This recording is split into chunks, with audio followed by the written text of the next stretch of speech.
అనంతపురం అశోక్ నగర్ 8వ division incharge అయిన నేను గురుప్రసాద్. మా డివిజన్ నందున గత కొన్ని వందల సంవత్సరాల నుంచి 20 అడుగులు వంక పోతుంది. అది ఎట్లొస్తుందంటే అశోక్ నగర్ ఫస్ట్ క్రాసు, సాయినగర్ 7వ క్రాసు, 6వ క్రాసు, 5వ క్రాసు మీదుగా ఇట్లా రమణ రమేష్ వరకు పోతుంది. ఇప్పుడు అశోక్ నగర్లో కొంతమంది వ్యక్తులు 7వ క్రాస్ నుంచి 5వ క్రాస్ మధ్యలో ఉండే ఒక వెళ్తున్న వంకని 20 అడుగుల వంకని ఇప్పుడు బూడ్చివేసి దాన్ని 4 అడుగులు వంకని చేయడం జరగడంతో ఈ Ashok Nagar first cross, second cross, 7th cross and Ashok Nagar 7th cross dead end వరకు ఉన్న ప్రజలందరికీ ముప్పు వాటిల్తుందని దయచేసి ఎట్టి పరిస్థితుల్లో వంకని మాత్రము క్లియర్ చేసి వాళ్ళ ప్రైవేట్ స్థలం వాళ్ళు ఉంచుకొని మా మున్సిపాలిటీ వంకని వాళ్ళు తీసిస్తారని భావిస్తున్నాం. ఇప్పుడు ఫ్లాట్లు వేస్తున్నారు, వంకనంతా బూట్ చేసి ఫ్లాట్లు వేయడం జరిగింది.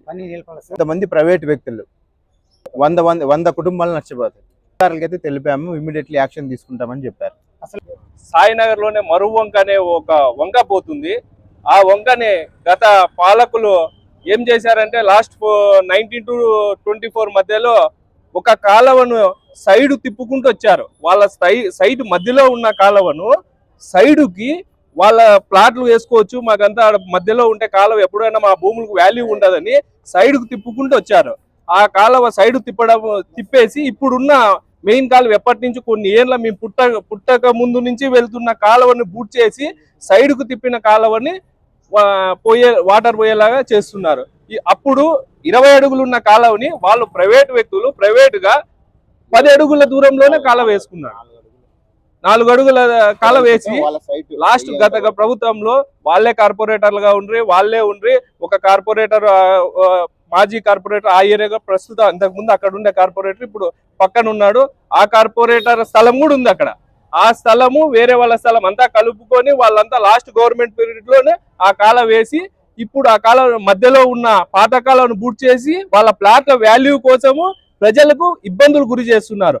ఎట్టి పరిస్థితుల్లో తక్షణమే చర్యలు తీసుకొని పాత కాలువ బూడ్చిన కాలువని తీయాలి, ఇప్పుడు కొత్తగా వేసిన కాలువను డెమాలిష్ చేయాలి. ఇది మా అశోక్ నగర్ 27, 28, 29 ప్రజలు చాలా ఇబ్బంది అవుతుంది. ఈ ప్రాబ్లం వల్ల హౌసింగ్ బోర్డ్ ఏరియా అంతా మునిగిపోతుంది. దానికి మునిగిపోకూడదంటే ముందు జాగ్రత్తగా ఈ చర్యలు తీసుకోవాలని ఈ రోజు మేము కమిషనర్ గారికి రిప్రజెంటేషన్ ఇచ్చాము. మా వార్డు ఇన్ఛార్జ్ నారాయణమ్మ గారు ఉన్నారు, ఆమె ద్వారా రిప్రజెంటేషన్ ఇప్పించాము.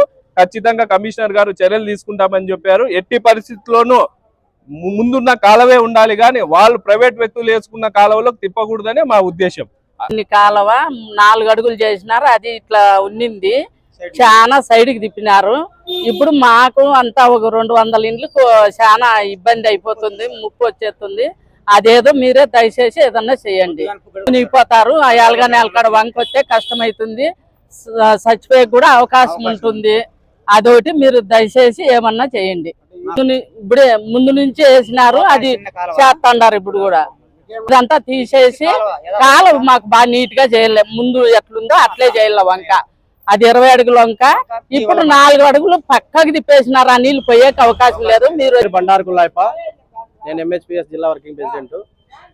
ఆ యొక్క వార్డులో ఉన్న సమస్య ఏంటంటే గతంలో 20 ఫీట్లు ఉన్న కాలువని అది ఏం చేసినారంటే ఆ ప్రైవేట్ ల్యాండ్ అని చెప్పేసి గతంలో ఉన్న కాలువ కట్టిండే కాలువని డెమాలిషన్ చేసి అంటే జేసీబీతో కూల్చేసి ఆ కాలువని 4 అడుగులుగా తీసి వాళ్ళకు అనుకూలంగా సృష్టించుకొని అంటే కాలువలాగా ఉండాలా, వంకల్లాగా ఉండాలా అని ఈ యొక్క ప్రభుత్వ నారా చంద్రబాబు నాయుడు గౌరవనీయులు చెప్తా అంటే అది కూడా లెక్క చేయకోకుండా ఈ యొక్క ప్రైవేట్ వ్యక్తులు ఎవరైతే ఉన్నారో వాళ్ళు దాన్ని వాళ్ళ యొక్క సైడ్కి అనుకూలంగా మలుచుకొని ఆ యొక్క కాలువని 4 అడుగులు మాత్రమే తీసినారు.